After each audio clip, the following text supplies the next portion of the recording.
Há 50 anos atrás, na minha escola, a minha professorinha querida, saudade, ela solfejava a tabuada, solfejava o verbo. Solfejar é um termo da música, então é uma das pedagogias aplicadas que mais funcionava naquele período. Ainda lá na minha época, 50 anos atrás, quando eu estava fazendo o antigo primário, o que acontecia também era que tinha uma turma de quinto ano, por exemplo, tinha quinto ano fraco, quinto ano médio, quinto ano forte. Era assim, a gente sabia que quem estava naquela turma era o mais fraquinho, quem estava na outra era o mais forte, era o médio e na outra era o mais forte. Mas aí o tempo passou, da mesma forma que a religião quis sempre se apropriar da educação, estar dentro, começou a surgir outros segmentos. Aí eu cito a psicologia, por exemplo. A psicologia dentro da escola, ela pode ter um papel perfeito, né, que alavanca, e também ela pode ter um papel em que ela desfigura aquele que é o objetivo da educação, da escolaridade. E daí surgiu então aquela fase de dizer assim, isso não pode mais, porque isso traumatiza, isso provoca isso, e pronto.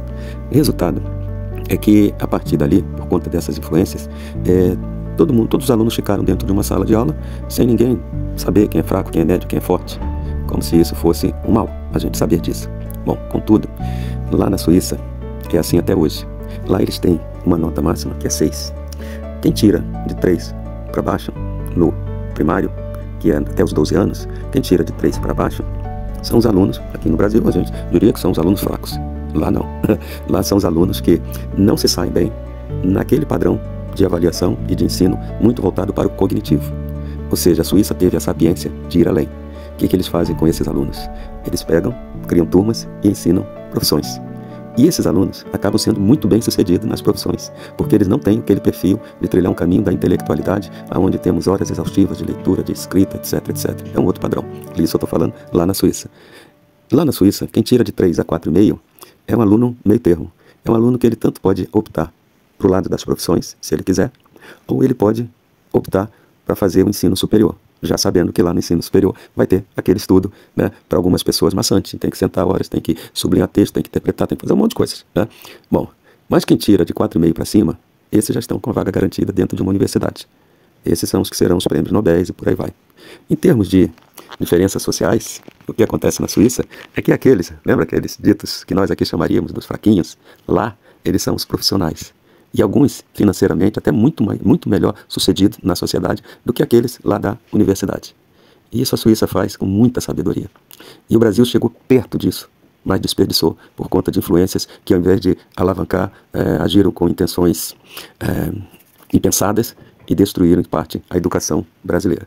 E a nossa educação, hoje, já está comprovado. Imagina, de 50 anos para cá, a gente só piorando, por vários motivos, não só isso que eu falei.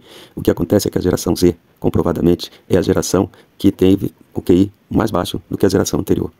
Agora nós estamos com a geração Alfa, e nós não mudamos nada até agora, e nós corremos sério risco de a geração Alfa também acontecer a mesma coisa e ser um pouquinho mais baixo o seu QI em relação ao anterior. Então, quando eu trabalho numa EJA, eu vejo que há uma oportunidade do Brasil acordar, dos políticos acordarem. Não um político acordar, porque o político não precisa acordar. Até aquilo que aos nossos olhos parece não ser coisa boa, para eles parece ser. Mas são essas pessoas que lidam com o dinheiro a ser investido no segmento que for necessário. E como eles têm esse dinheiro nas mãos, o que acontece? Eles fazem do jeito que eles querem.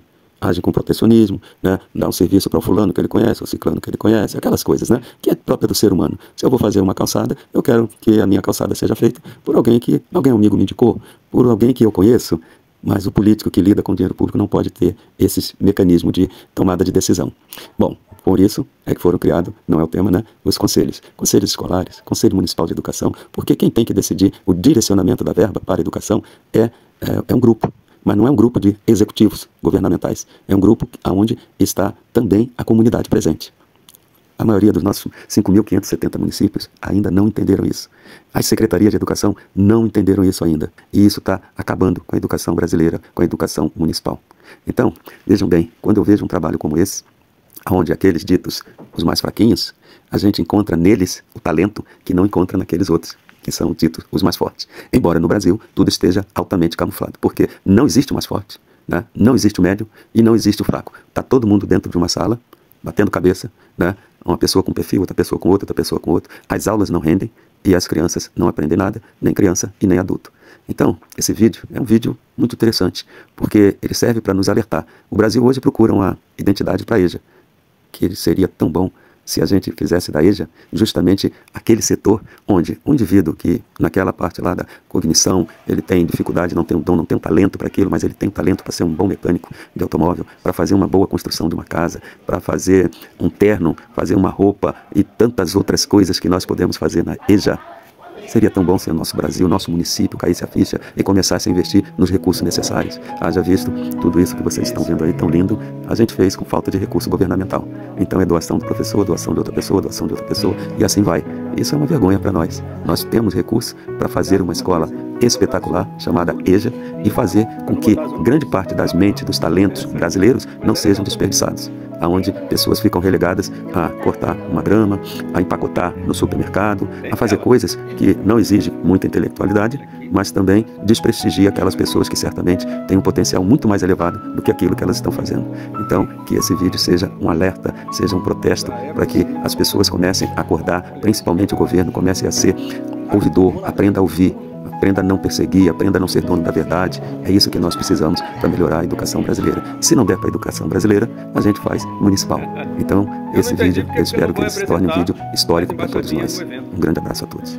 Entendi. Eu trago? Tem bola aqui na escola. Essa EJA daqui não é brinquedo não. Tem algum lugar no país assim?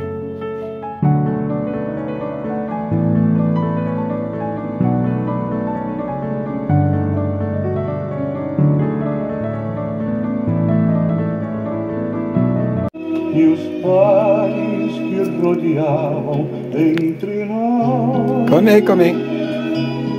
diziam coisas, trocavam juras a minha voz. Não, pode comer, obrigado.